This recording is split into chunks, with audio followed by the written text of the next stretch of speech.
There's something about a knock at the door, especially when you're not expecting anyone.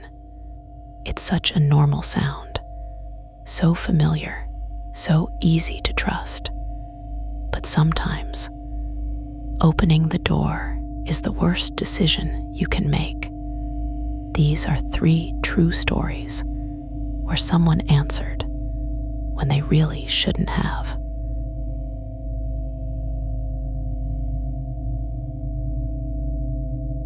I used to live alone in a small apartment complex just outside the city.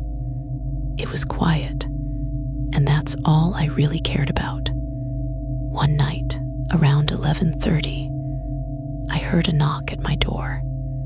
Not aggressive, not urgent, just 3 slow, spaced-out knocks. I wasn't expecting anyone, so I checked through the peephole.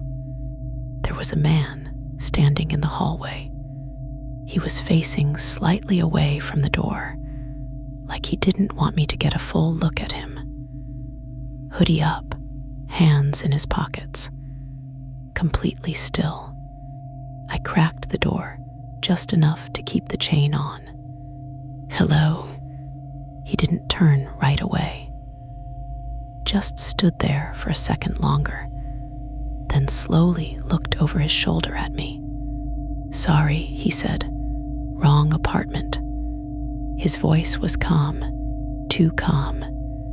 I nodded and started to close the door, but something made me pause. "Which one are you looking for?" He didn't answer immediately, just stared at me.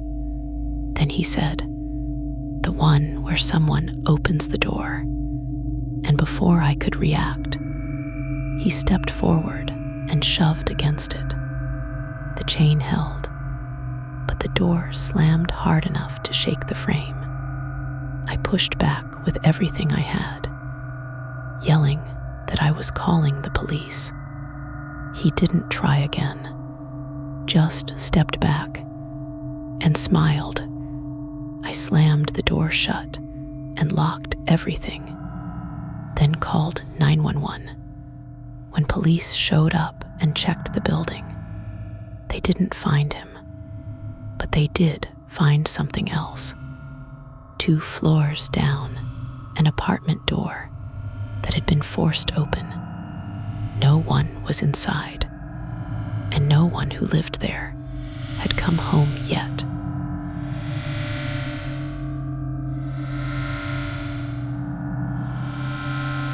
I was staying at my parents' house while they were out of town.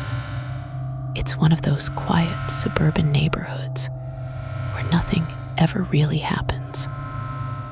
So I didn't think much of it when someone knocked on the front door around 9 p.m. It was quick, just a couple taps. I checked the window. No one there. I figured it was kids messing around or someone at the wrong house. So I went back to watching TV. About 10 minutes later, it happened again.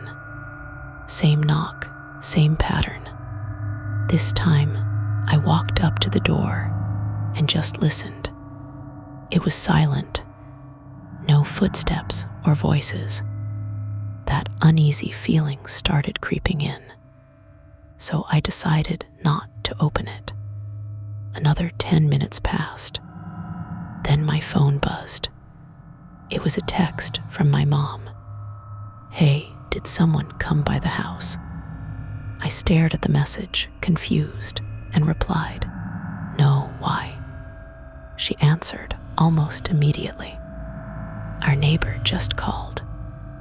Someone's been knocking on doors on the street, but only when people are home alone." I felt my stomach drop. Right as I read that, the knock came again. Same rhythm, same spacing, but this time, it wasn't at the front door. It was coming from the back. I got chills immediately. The backyard is fenced in. You can't get back there without going through the side gate, and that thing is loud. I hadn't heard it open. The knocking continued, slow and patient, like whoever it was knew I was inside and was just waiting for me to make a mistake.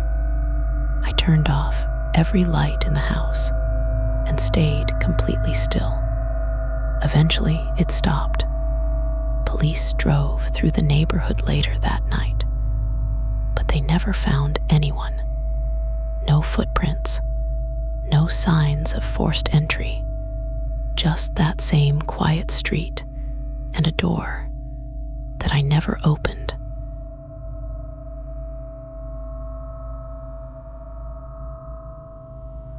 This happened when I was about 12.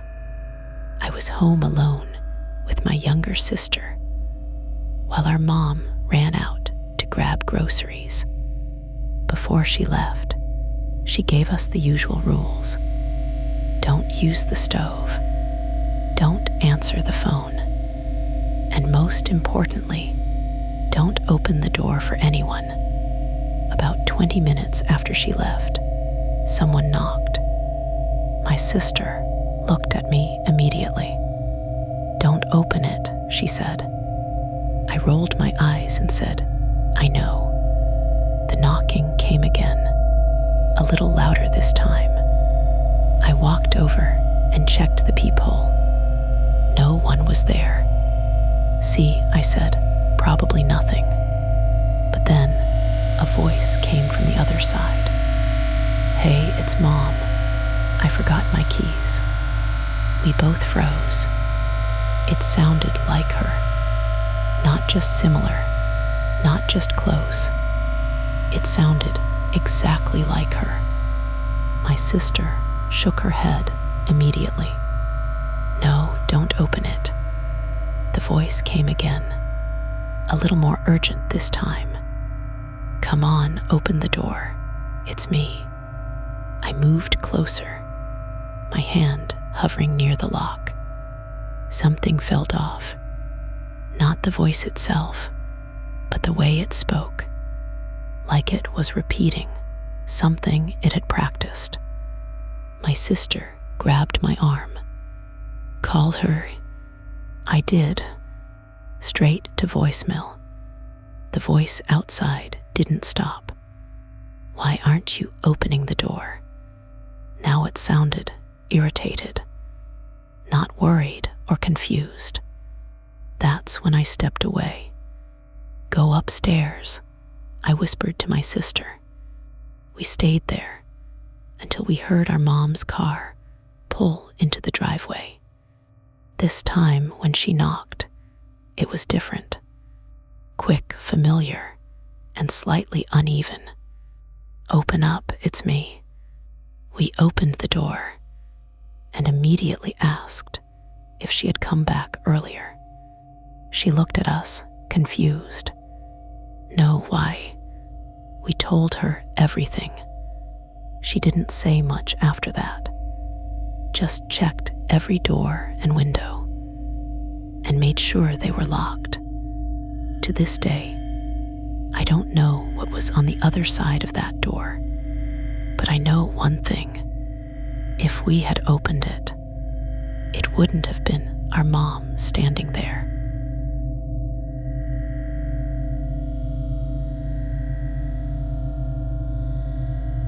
Sometimes the scariest thing isn't what's outside. It's how easily it can pretend to be something you trust. So next time you hear a knock and you're not expecting anyone, maybe don't answer. If you enjoyed this video, make sure to like and subscribe to True Terra. And until next time, stay safe out there